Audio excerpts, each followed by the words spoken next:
Walang kawala sa mga otoridad ang 25 anyos na magsasakang si Angelo Malit nang arestuhin sa barangay San Miguel sa Magsaysay, Davao del Sur kahapon ng umaga. Ang lalaki nahaharap sa kasong parricide matapos niyang ihagis ang 7 buwang gulang na anak na babae.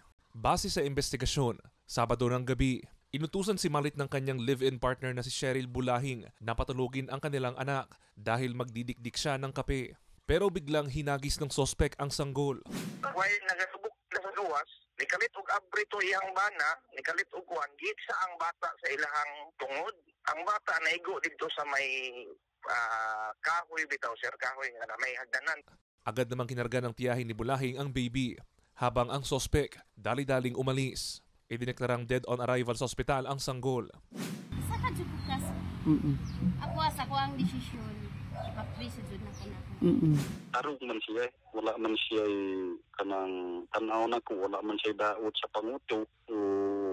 Wala na tingal namin nga nung nahitabo sama ni ato nga iyang lambusan iyang pagalingon anak. Sinubukan ng GMA Regional TV 1 Mindanao na makapanayam ang sospek pero tumanggi siya.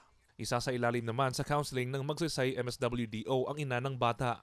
Base sa datos ng Philippine Statistics Authority, as of June 2022, sa mahigit 1,000 child abuse cases na tinugunan ng DSWD, nasa 76 ang nakaranas ng pisikal na pang-aabuso o pang-mamaltrato. Para sa GMA Integrated News, ako si Kent Abrigana ng GMA Regional TV 1 Mindanao, ang inyong saksi.